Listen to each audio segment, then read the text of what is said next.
All right, great.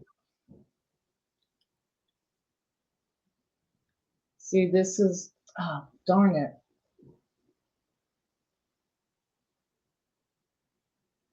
Oh, it finally worked. Okay.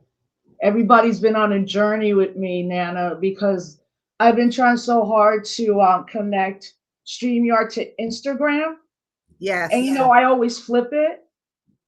And Instagram has my most followers, and I finally did it. So people on Instagram Live can actually finally see a very clear picture. They could join, they could chat. They're like, Excellent. see, it's echoing. That's what I thought before.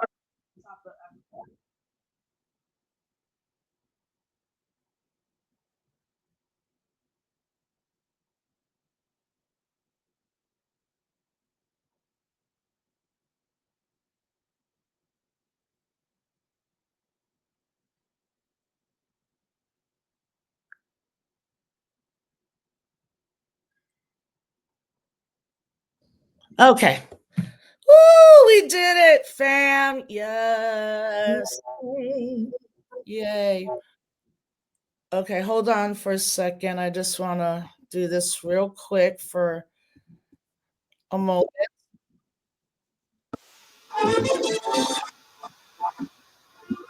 Yeah, that's how we start all the shows, Nana. All right, this is Bad Bunny.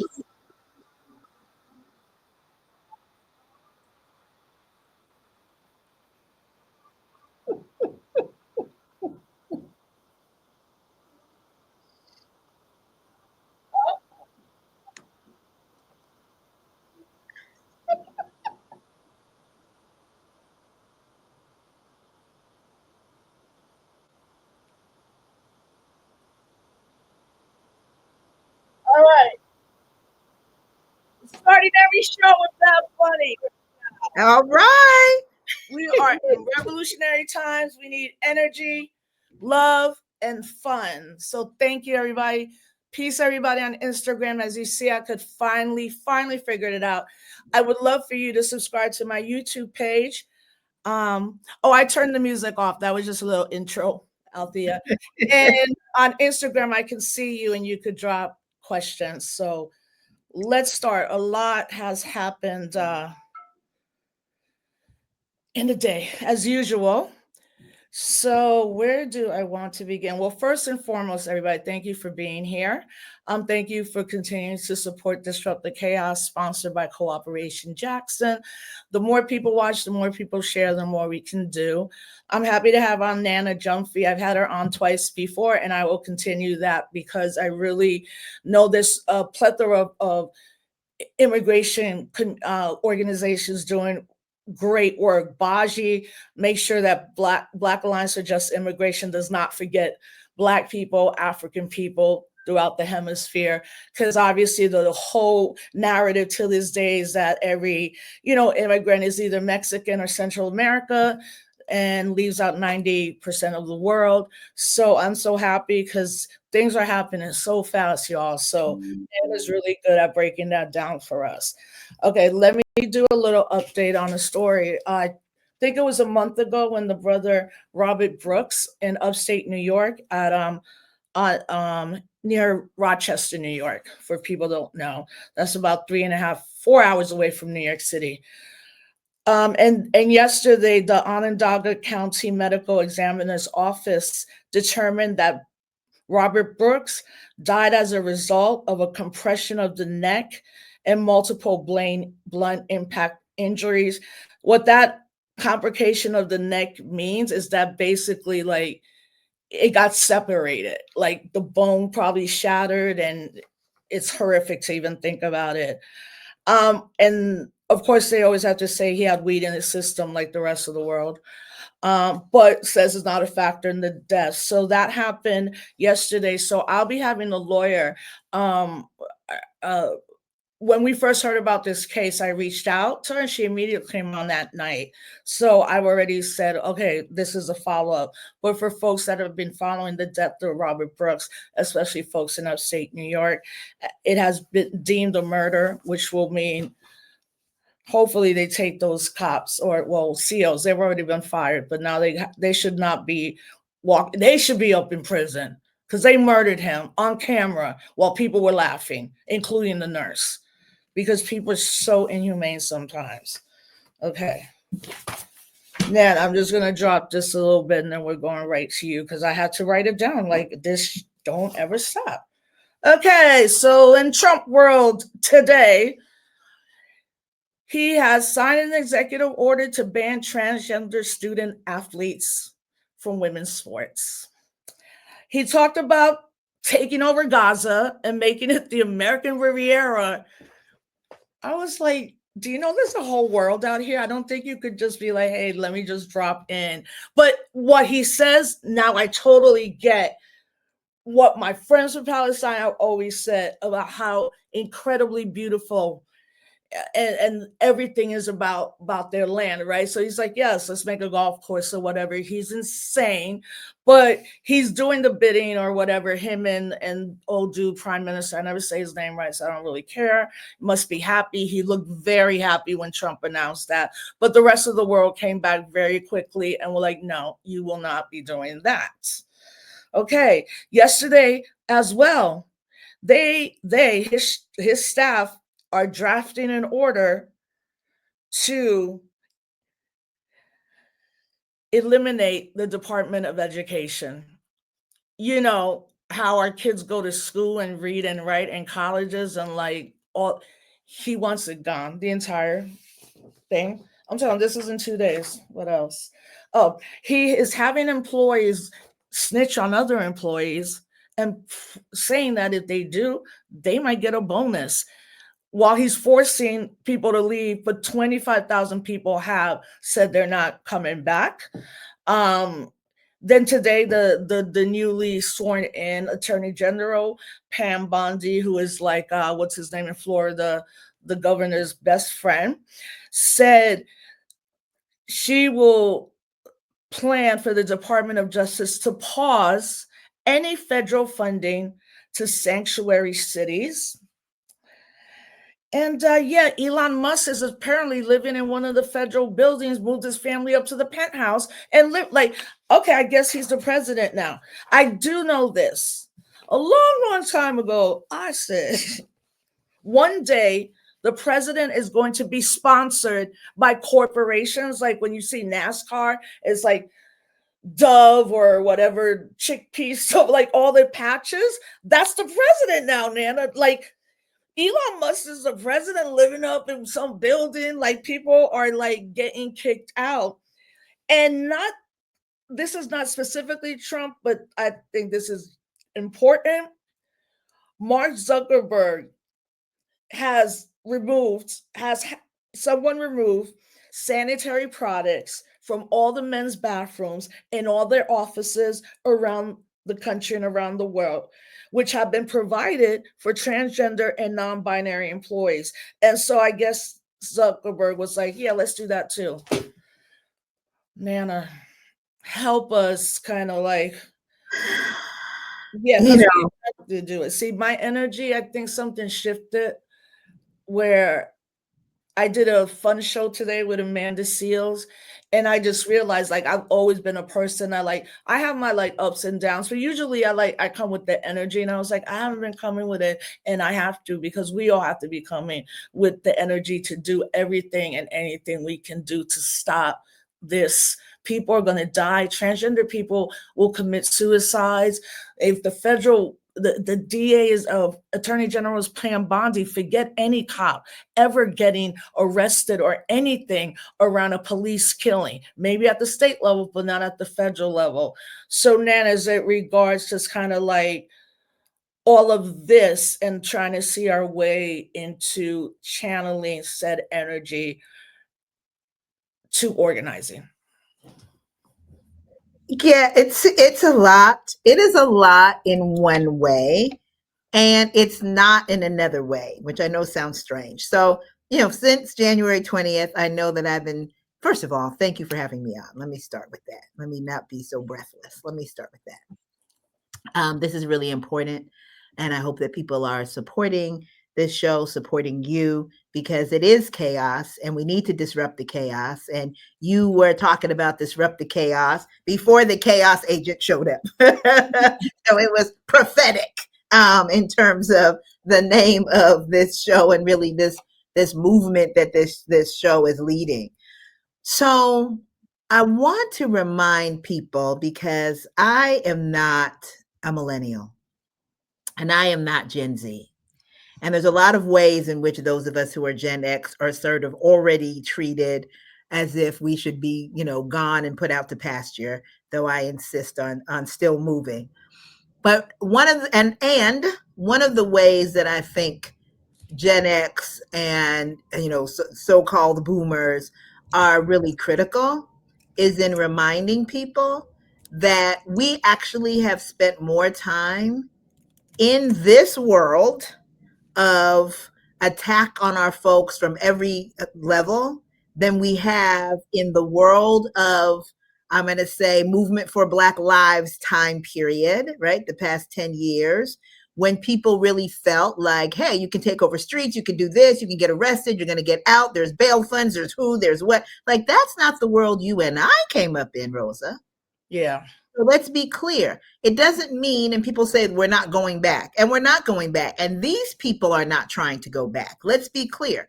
The people that are engaging in all of this harm, they're not trying to go back to 1955. They are absolutely having a, for lack of expression, Eurofuturist ideal of what the world should be. We talk about the world we're building, the world we need and deserve. They are executing on their effort to build the world they need and deserve.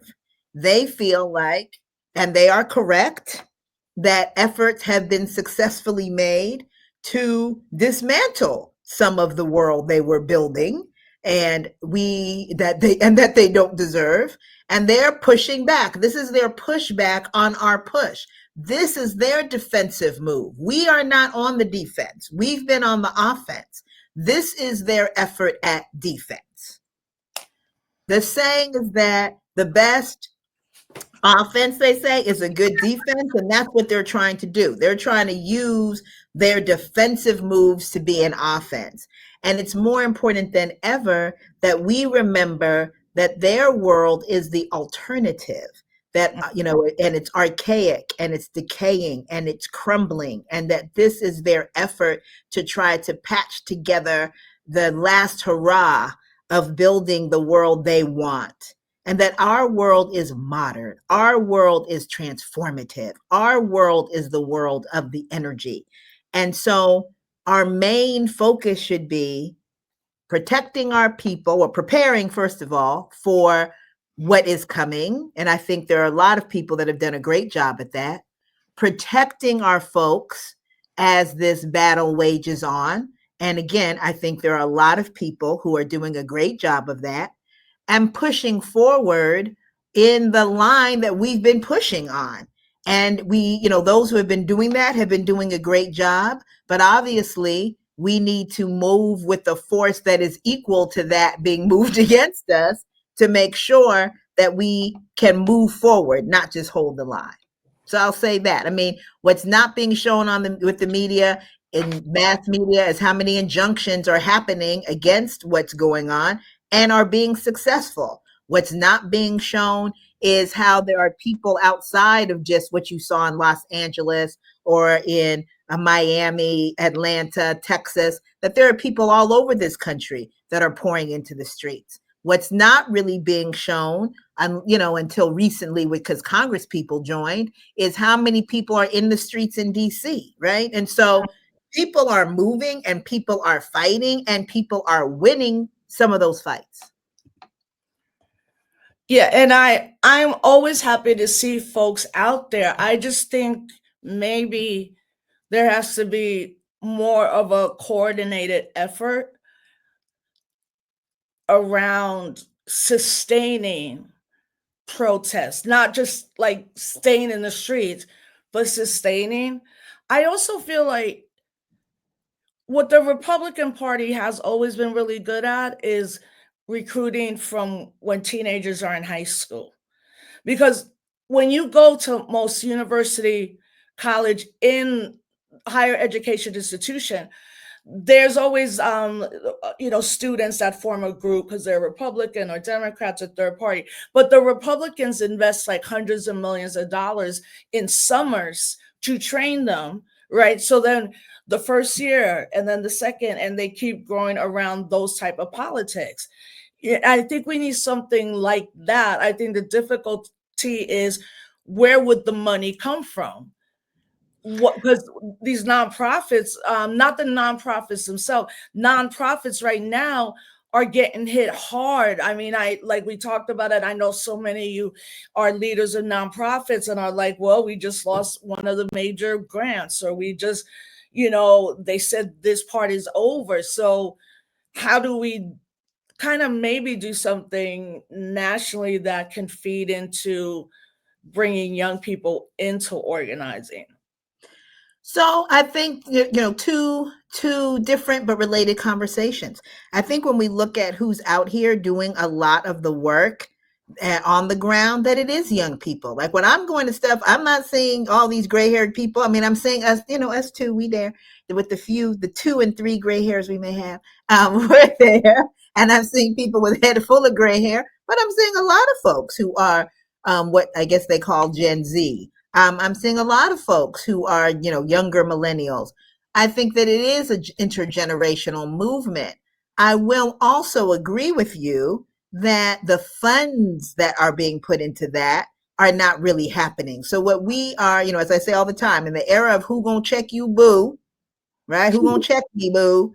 The Mhm. answer is the people. But and we're there. We're doing the part that we can do, but we definitely need more infrastructure, which means that we need more funds. I just saw recently that you have these billionaires that are supposed to be lefty, and when you call Michael Bloomberg left, I I mean, feel like it, right? I'm like, that sounds crazy. But anyway, but he and some other people, they put together what, $500 million or $50 million, maybe it's $50 million that they're putting towards the House Democratic caucus, and it's supposed to be, used towards getting the working class. And they've even bought so far into the Republican playbook that they're calling it like get them back, like they really lost the working class to the Republicans, right? But when I think about that, I'm thinking, well, who are you putting this money into? Right? Like, where is this money going? Are you putting this money into campaigns for candidates, or are you putting this money into people on the ground? Right? Because we know, even with this election, if you ask people who are doing civic engagement work, and Baji was part of that, bigger groups like Black Lives Matter, right? And some, Black Voters Matter, excuse me, and some others that were doing that kind of work, there was no funding being put into it in comparison to what was happening in 2019 and 2020. The Democrats literally thought that vibes were going to be what was going to happen, and that they were going to bully, for lack of expression, that's coalition of Black folks, folks of color, and people who are otherwise marginalized by the system, to just automatically go with them off of words, while they catered to Liz Cheney and them, right? And so I'm worried about this money piece. Like, are you raising all this money to pour into the same old, which is going to give you the same old result? Or are are these folks going to raise money to check and to match what's happening on the other side? Look, No, that's the whole point, that they are raising money for a Democratic Party. I am talking about exactly.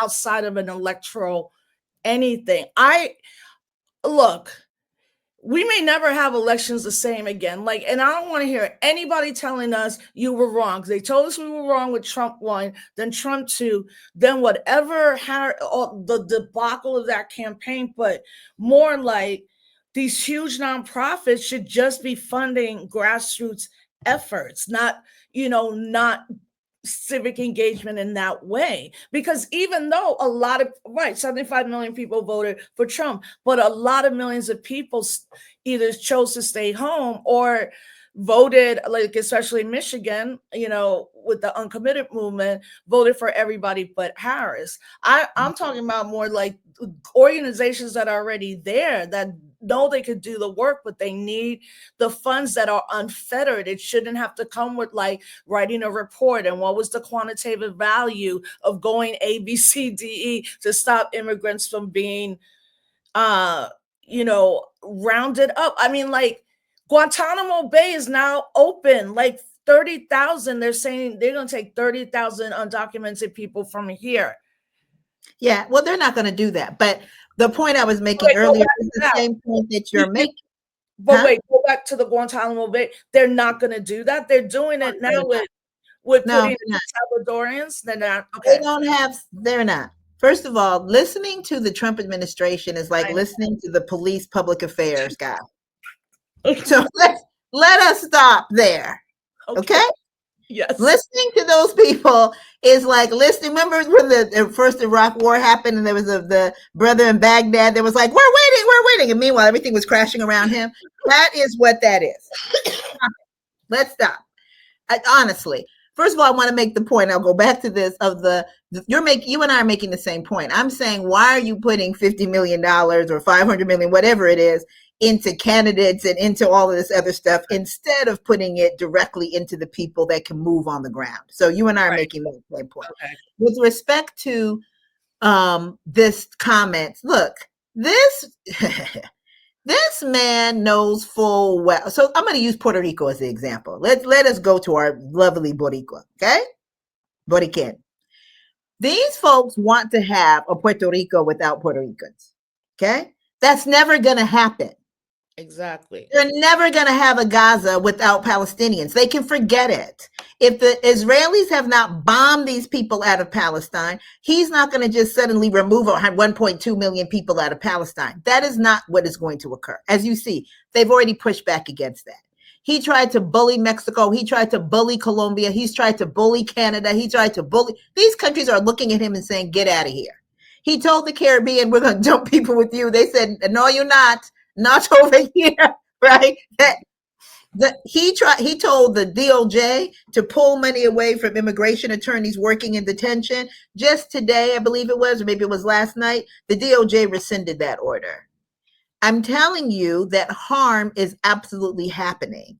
I also want to remind people that Joseph Robinette Biden literally deported more people than in a 10-year period than any other president.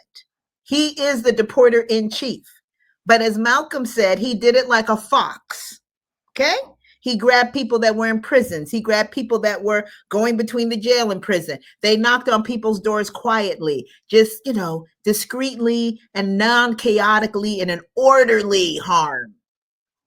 Trump and his minions, the Trumpanzees, they are like, no, we want to do chaos, like the things that were flying in the Wizard of Oz. You know what I mean? We're going to go in and just create as much chaos as possible, say the most cartoon character, villainous stuff as possible, make these orders that are completely outrageous and make no kinds of sense to create that initial shock and awe terror in hopes that people will concede. So you talked at the beginning about the federal employees. Most federal employees are unionized.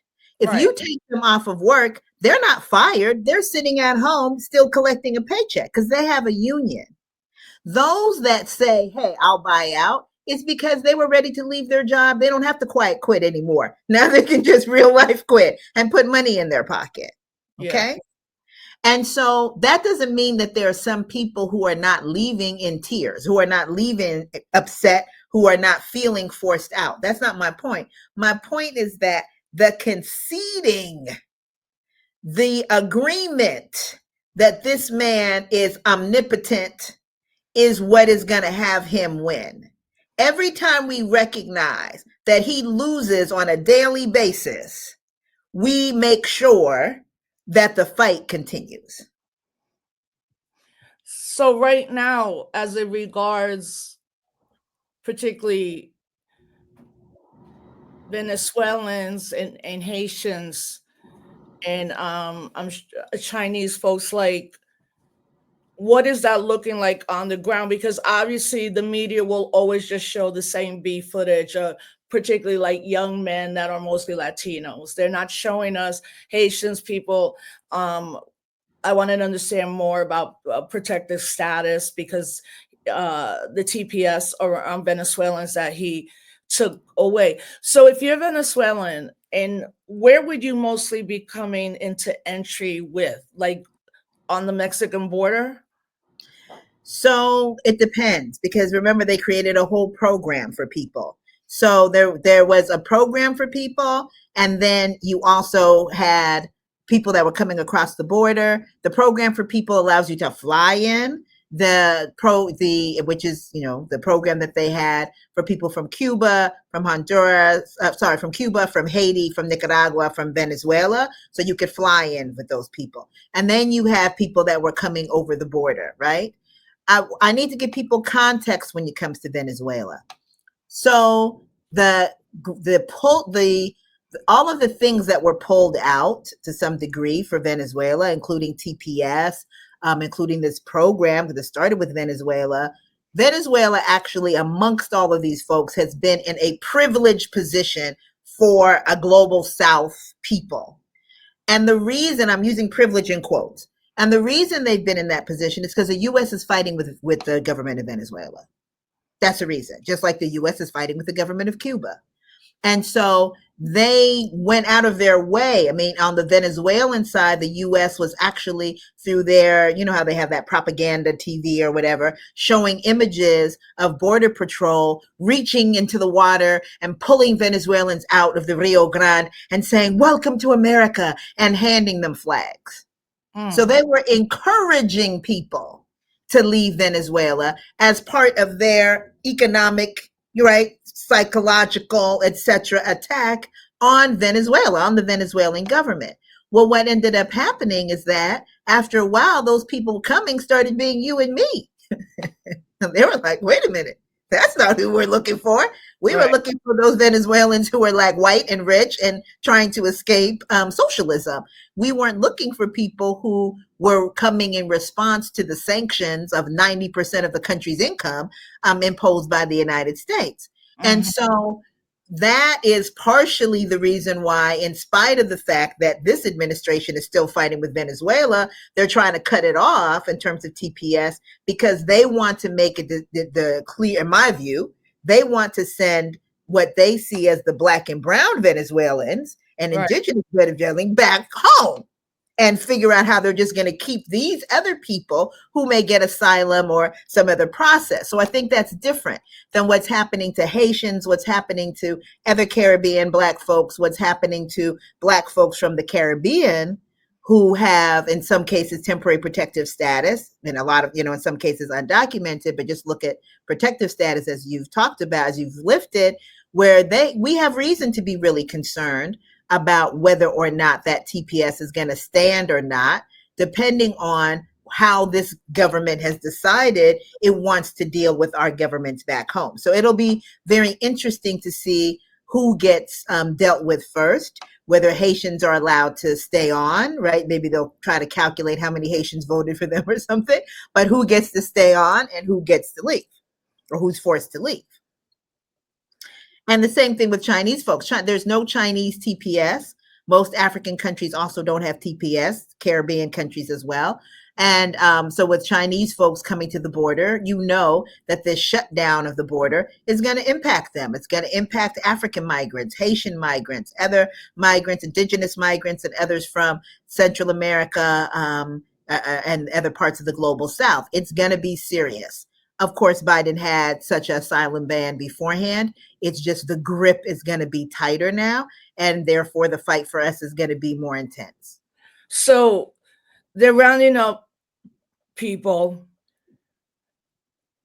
Is it depending on what city? Like, how are those people, they're rounded up, taken where before they're put on a flight? And like, when they're put on a flight, do they know what country they're going to? Is it like they just put them in planes and land where? So there's two crews of people. I know everything Nana says is complicated, more complicated, but there's two crews of people. we don't have ability, like the way this is the grit of it, you Right. know, because it can be so overwhelming. So the people who they are rounding up right now, because first of all, they have a quota allegedly of 75 people per, per ICE cop.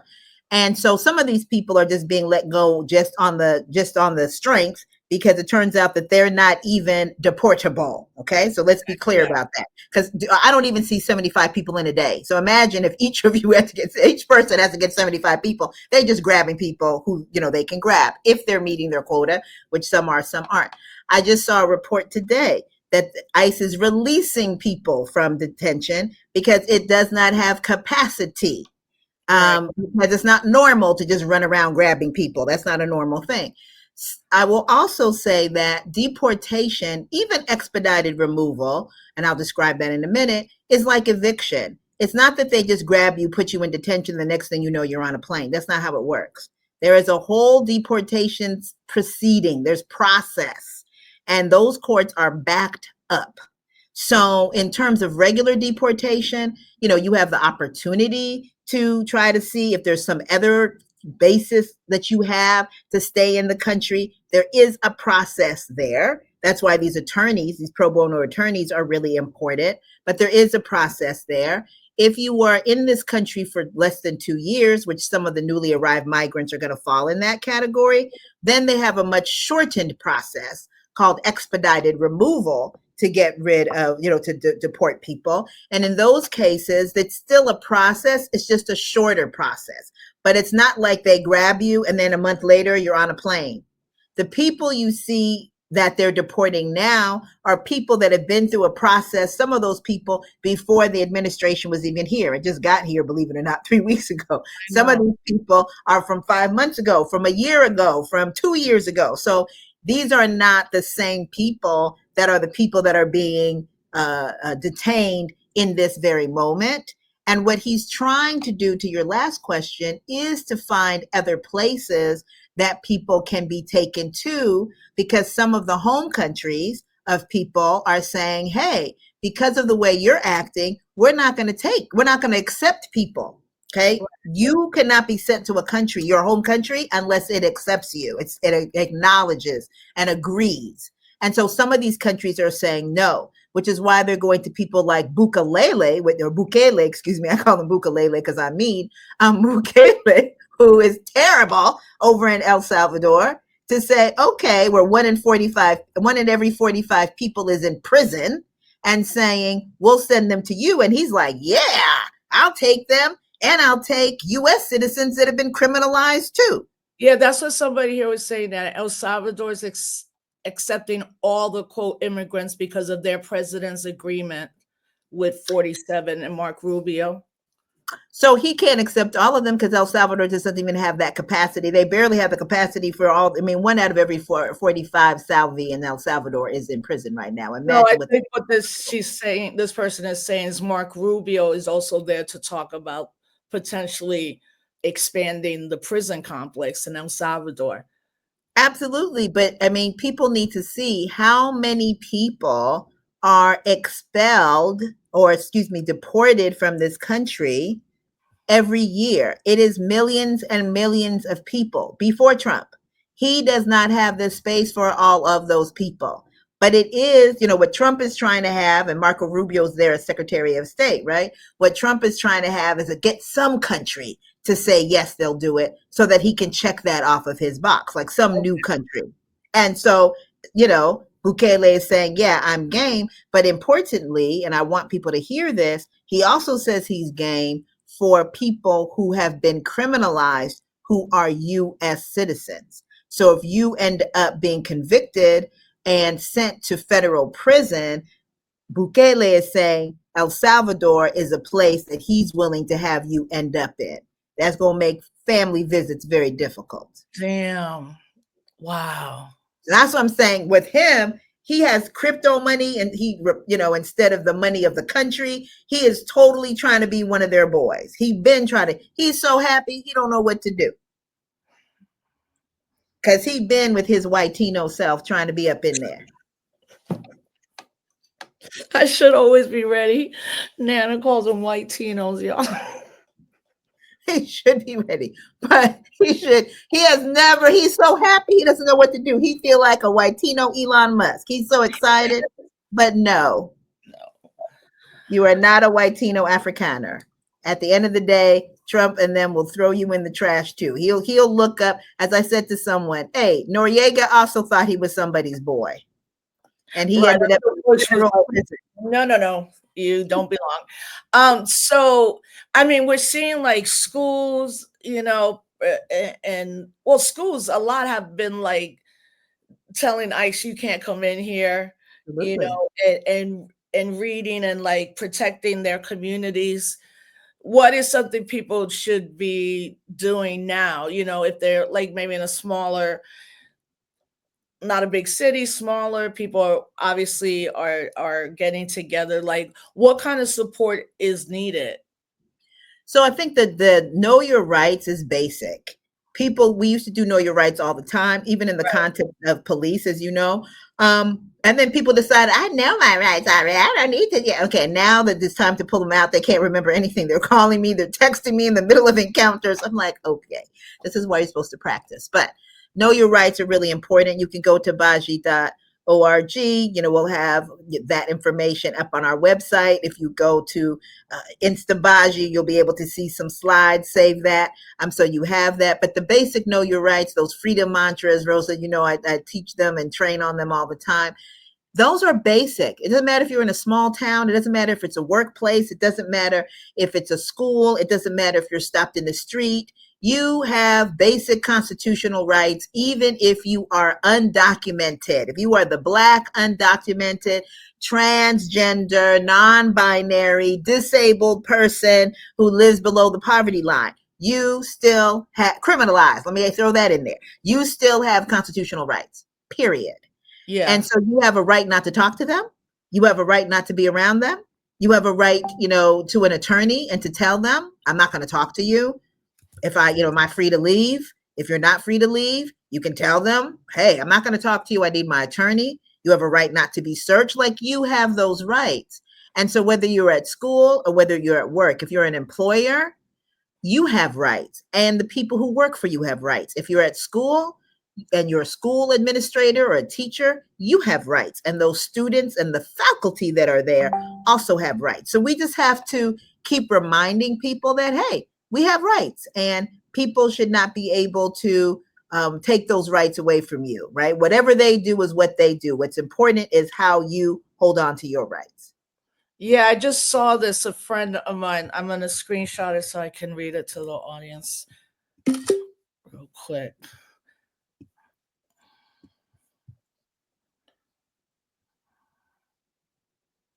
Okay. So there's this meme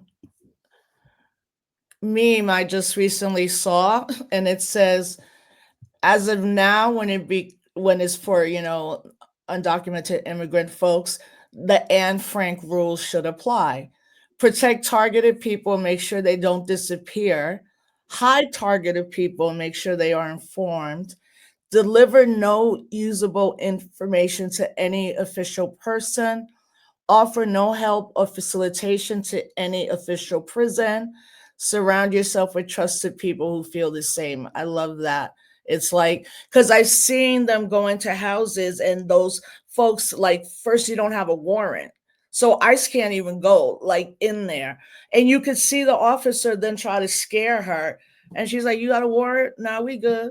And then at the end he goes, well, something happens to you because of these people, and I was just like, yeah, it is basic know your rights. I wonder too, like, I'm sure you have cases where there's mixed family status. How does that end up working out? Like, will children have to make a decision like, oh man, if my mom and dad or my whatever, my other family, I might move back, like, even though I've never been there, I might move there to be with my family. This is part of what we talk about with emergency preparedness. Is we have to, we want our people to be prepared to have those kinds of decisions. You can decide that, be prepared for all of it, right? So have guardianship papers that are together that you can now give to someone. You put, like my sister, this is what we have to do as revolutionaries anyway.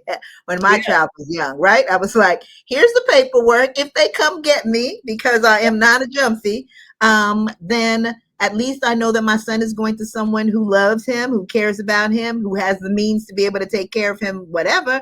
And if something happens and I make it through the trial and I'm okay, then CPS, Child Protective Services, is not going to be able to come back and say, hey, you're a bad mom because you just left them, right? Because that happened, remember, in the first Trump administration, people's kids got adopted off. Yeah. Because they didn't, and it wasn't their fault. They were separated at the border. But we can see that now. We can learn the lessons from the scars. We don't just need to have scars without lessons, right? And so there are some people that make that decision, that if they're, 6 or 7 years old, and if both of their parents are undocumented and both parents get picked up and actually get deported, then there may be a decision that, the child go back with the parents. But in the meantime, it doesn't have to be an immediate if you have a backup plan. And anyone can be a guardian, right? It doesn't have to be if you have no relatives, but you got a cool sister like I got with you, Rosa, I got you, right? And I know you got me. Like, our kids are not going to be stressed because they have us, right? They got the village, they got the family. And so you don't have to be blood family in order to play that kind of role. But this is what people should be thinking about. We should be thinking about bank accounts. If something happens to you, and if your name is the only name on the bank account, we're going to have a problem. Yeah. So how do we organize ourselves? And this is just regular anyway, because yes, the hit may be a hit from immigration, but with this fool in office, who knows what the reason to come get somebody might end up being. And we got to be prepared all the way around. Yeah, I mean, I stay ready. Like, I've learned so much from covering natural disasters. Like, we good up in this house. Like, I don't play with that. And then I think, like, especially Caribbean folks, like our elders are like, I don't know where any paperwork is. When I die, you'll find it. And you're like, no, you have to tell me. Like, they always want to keep information because they think that's going to keep them alive. It's so ridiculous. Like, I'm not going to kill you. Just tell me what the stuff. I'm not going to kill you, I promise. Just tell me where it is. I just want to make sure when you're gone that I have everything you worked so hard for. But the 2 federal judges have now said, like, his trying to ban birthright citizenship, that's a wrap. They're like, it's never going to happen. It doesn't make sense. It requires a constitutional amendment. Right. People, think about the Equal Rights Amendment. If Joseph Biden could have just said, I declare that is now the amendment, he would have done it. The reason why it took this whole conversation was because it had to go through Congress. Then it had to go through state, then it was, has to be done by this archivist. Like, there's all these pieces. How is it that Donald J. Trump, for some reason, he can just say it and it is so? No, you can't change the Constitution by decree, dude. Period. So what do you think? What does the next 6 months look like? Is it just chaos and people making their way, like having the analysis for sure, linking up? But what do you think? So I think in terms of on the governmental level, I think it's going to be interesting. I think what the Trump administration is trying to do right now is to be able on April 30th, at the end of that 100 days, to be able to say, look at all the things that we did. As I said, police public officer style. Like, they're going to be claiming they did all kinds of stuff because that's what he does. You know what I mean? They're going to be claiming they did all kinds of things and achieved all kinds of things they did not achieve, but they're going to maybe have done pieces and parts of it. And he needs to rack up as many things as possible for them.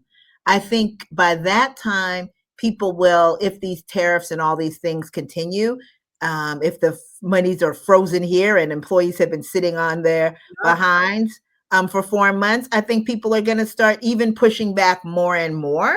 And I think that in 6 months, we're going to start to see the beginnings of what we saw in 2020. I don't think it necessarily will be at that level because 2020 was a buildup of a long time period.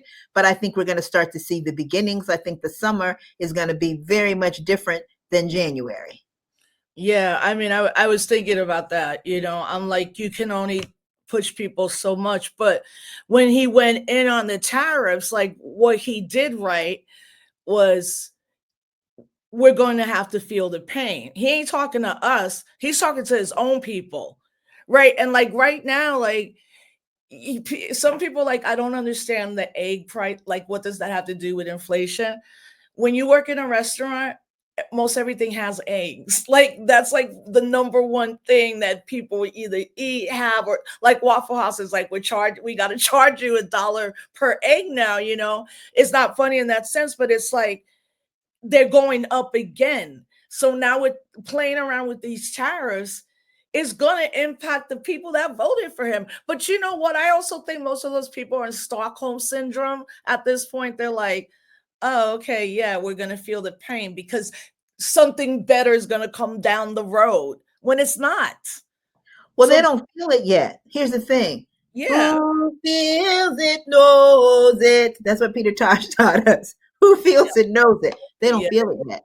But When they are right? hungry, they're going to feel it. Yeah. When they and their children don't have free breakfast and don't have free lunch. See, right now, some of what they're feeling, hey, you can go and you're picking up top ramen, you're making some kind of top ramen extravaganza. Okay. But now all the Chinese tariff, it's not gonna be whatever it is per container now, right? Yeah. You're not gonna have free breakfast. You're not gonna have free lunch. That's what you voted for. Not you. That's what they voted for.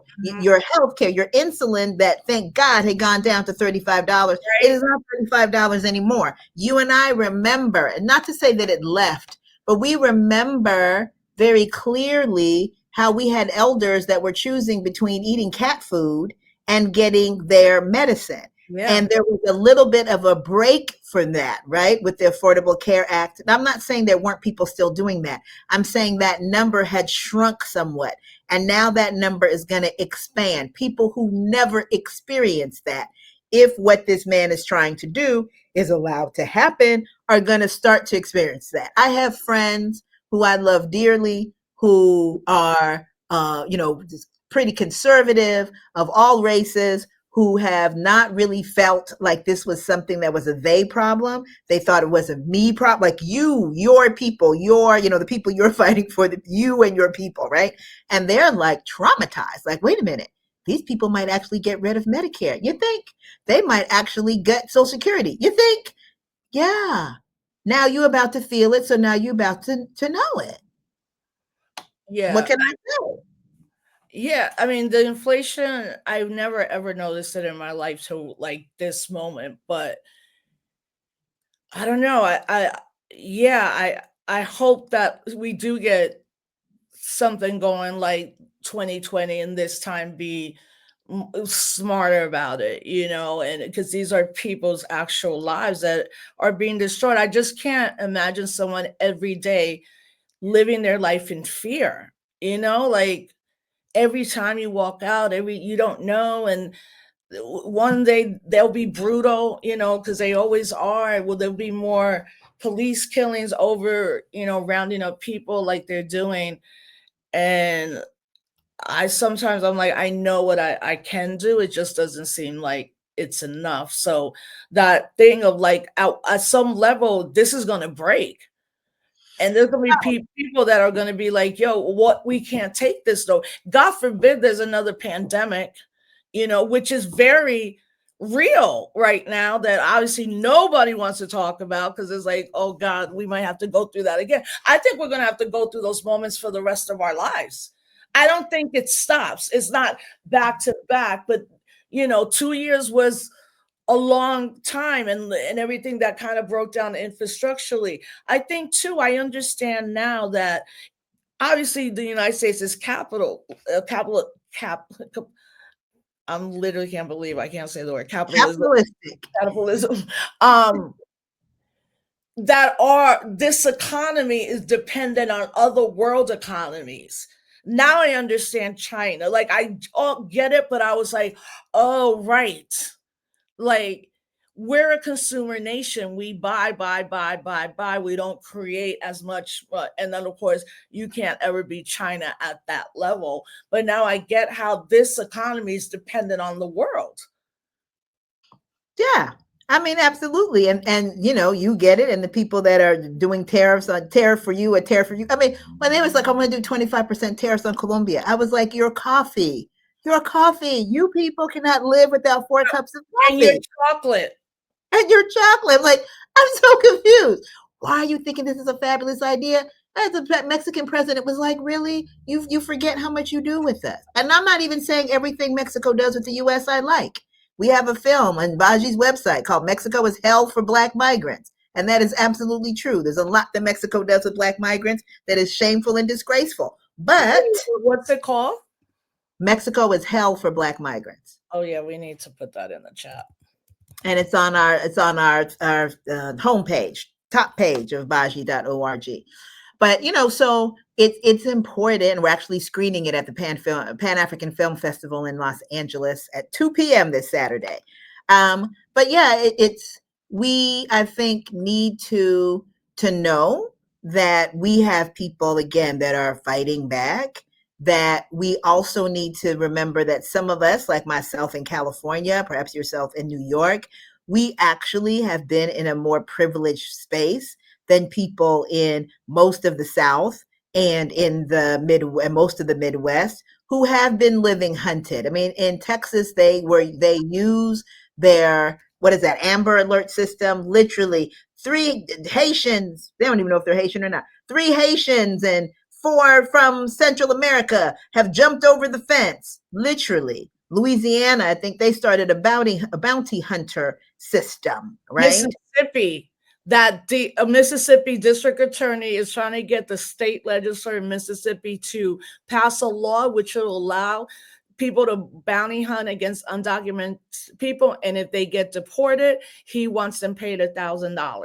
People again will be like, "That's crazy." I'm like, "No, look at everything when they bondsmen became that to capture runaway slaves. So like all that old-timey 1800 parchment paper thing you see, those were real bounty ads. And it's Absolutely. America. Like obviously people will be like, "Oh, this is great. This is my full-time job now." Exactly. And we glorify people, right? Wasn't there some bounty hunter TV show or something like that where people were so excited? Years. Okay. Yeah. Okay. So the reality is that there are people living that way every day right now. And again, that is not to say that's how we want to live, right? But that is to say that there are lessons to be learned from people who are experiencing it, for people who are most impacted about how you do this. No one can tell people who are coming up through South America, Central America, into Mexico, to the border with the United States, how to do that better than the people that have already done it. You and I can't tell them. I can come with a grand plan, but the best way to understand how to do this is to learn from the people who do it. At Baji, we say you learn how to be Black in America from African Americans, from the people that have been here for 400 plus years, who have built this land, who have gone through everything. You ain't gonna come here as a Black immigrant, a Black refugee, and now try to tell people what Blackness is and how to be Black. No, I learned from African Americans, right? I'm second gen. Parents come from Ghana. I learned from living with African Americans, being with African Americans, listening to African Americans. Oh, this is what it means to be Black in America. Mm-hmm.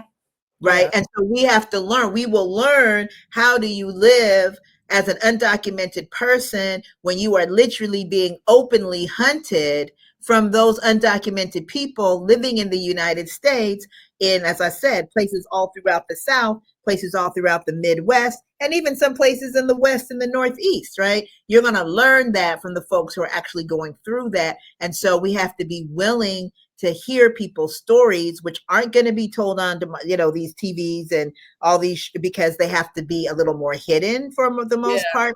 But so we have to create the spaces that are safe enough for us to get those lessons and try to get as many lessons without the scars as we possibly can. So as we wrap up, because the Israeli minister is here, why can't the International Criminal Court, they can't arrest him? Like, because he's on United States land. If he was somewhere else, could they?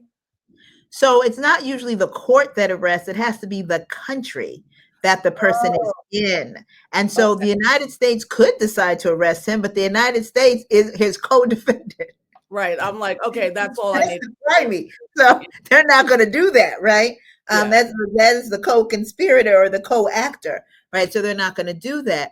But yeah, if they, and that's why you see some other countries that have said, yeah, come over here, and we're gonna, put you away.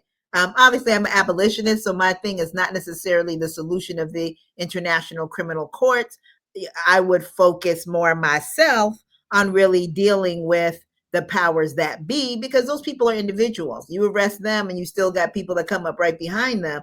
It's really about how do we address the elephant in the room that is the occupation of Palestine since 1948, that resulted from the British colonizers getting with their folks and deciding this is what we're going to do, after having looked all over the globe, including an area in Kenya, right, to try to build this land for the people that they didn't want in their country, right? So this is them trying to figure out, how do we get rid of these people we don't really want ourselves anyway, and using their usual powers of colonization to effect that. And that's got to be dealt with straight on, as so many other horrifying acts and crimes against humanity and genocides need to be dealt with at the systemic level, which is going to require the kind of dismantling that people are very uncomfortable with. Yeah, it makes sense. Definitely an abolitionist, but I'm good for him being thrown in a hole forever. So sorry, dude. There's like 5 of you who should never come out, and it's all men. But that's not my issue on that. But Nana, I would be remiss to see how you are doing and your friends over the wildfires that just recently were contained. So I am, we're okay. I'm okay. My immediate family's okay. I have so many friends that have family, particularly in Altadena, who lived in Altadena, but some even that lived in Palisades and areas in between, because these fires were everywhere. They were like near Burbank, and all these different places. People are sort of focusing on the P's, right? The Pasadena and Palisades, but they were in a lot of places. And I just have a lot of friends who just were completely burnt out, like their houses were burnt to the ground. People of all walks of life, people who are cultural artists, someone who's a close comrade in the world of capoeira, people who are professors, people who were workers that had, cobbled all this money together from families, etc., to be able to live in these neighborhoods, people who work in these places. There's so many people who work in these places, including undocumented people who also have lost, their livelihoods, Yeah. And so it's been critical. It has been a hard time, but I really am glad I was in Ghana when the fires were happening, kind of like, day by day, trying to see what was going on. And then once I got here, it's really been good to see community come together the way that it has. And, hoping that that continues, and that energy also gets used to talk about how do we get housing for all, right? Not just the people who lost their houses. How do we, have real conversations about how we keep each other safe, and as opposed to calling in the National Guard and the police to protect people's burnt down properties. Those types of conversations I see happening. That's great. So can you give everybody information where they can reach you or follow you? Absolutely. So I'm going to give the Baji information first. Again, Black Alliance for Just Immigration. You can go to baji.org, baji.org. You can also follow us at at Instabaji on Instagram. And then you can follow me at Attorney Nana everywhere. At Attorney Nana, except I'm not on TikTok. I can't do that. No TikTok, no Blue Sky. It's enough. Before we leave, y'all, I just want you to follow Cooperation Jackson on Instagram and watch this incredible series that's going to happen called the Build and Fight Formula. So Cooperation Jackson says the Trump regime is orchestrating an economic collapse, the tariffs, and the pain they will inflict are just the beginning. Get organized as best that you can. Here are some keys to organizing with your family and comrades: mutual aid, collective food production on public and private lands, worker self-organization in cooperatives and businesses we convert into cooperatives, engage in community production, build self-defense committees, organize popular or planning assemblies to fight all the above. So check it out. The Build and Fight formula kicks off next Tuesday on the 11th. And then next day here, we're going to have Kali Okuno, the co-founder, co-director of Cooperation Jackson, with us for the hour to break down this whole series. But when we are talking about organizing and that, this is what we talk about: formulas, mutual aid, self-determination, knowing that any moment they can cut all this out. And that, how do we communicate? How do we do newsletters still that are important? All of this is necessary. So I often feel people are like, what should I do? You should follow this series. And by the time you're done with it, you will be an organizer. And I'm so glad that Cooperation Jackson is, for me, one of the best organizations right now in this country.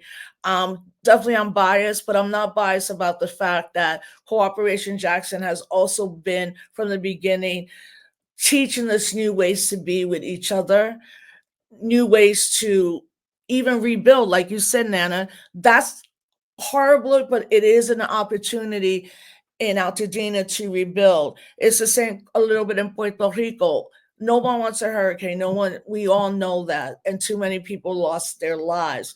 But after that, you could see the consciousness shift in people in Puerto Rico who are now like, wait, the government wasn't there for us. They never been there. How do we do this work? And in fact, I saw something that was really pretty amazing. So in Puerto Rico, ICE went into San Juan and detained Haitians and Dominicans, because yes, there are Haitians and Dominicans in Puerto Rico. And what they did in all the towns is they have someone going in a huge truck with a huge megaphone, like in the streets, like in Spanish, but I'll do it in English. You don't have to do anything. Don't answer the door. La amiga, not for you. Like, it was all day in the middle of the night in everywhere in Puerto Rico. And I was like, yeah, that's what we do. Like, and part of that is like, that's organizing. This is good. We're always, we'll have this at some level, but that's how you become a movement person and an organizer, not just an activist. So Nana Gyamfi, thank you so much for being with us. We'll keep bringing you back and following all the work. I hope everybody here, if you have undocumented people in your life and you need answers, again, go to Baji's website, see all the stuff there. Follow Cooperation Jackson. And I thank everybody for showing up tonight. I'll be back tomorrow. We can't stop our blackness. I'm supposed to have a big level guest. I'm waiting for the okay. So I'll put it out there tonight or tomorrow. But join me here tomorrow again. Thank you to Cooperation Jackson, my sponsor for the show, and my comrade and my lawyer and one of my besties and also my mentor. I love you, Nana. Love you. You're my mentor, but okay. Love you very much. We're each other's mentors. Okay. Thank you so much. Thank you. Thanks, Nana. I love you.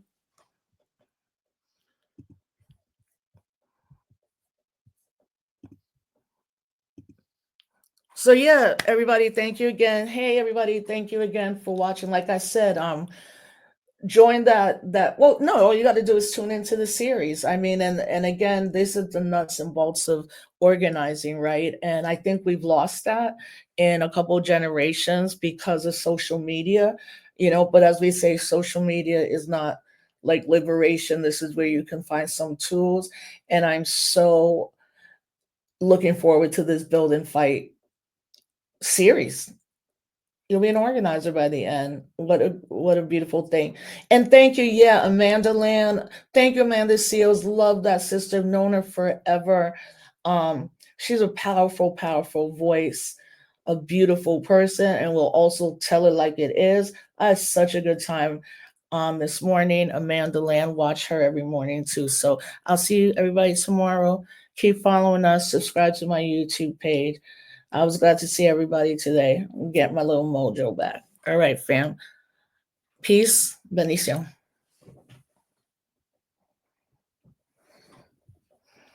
Peace, everybody.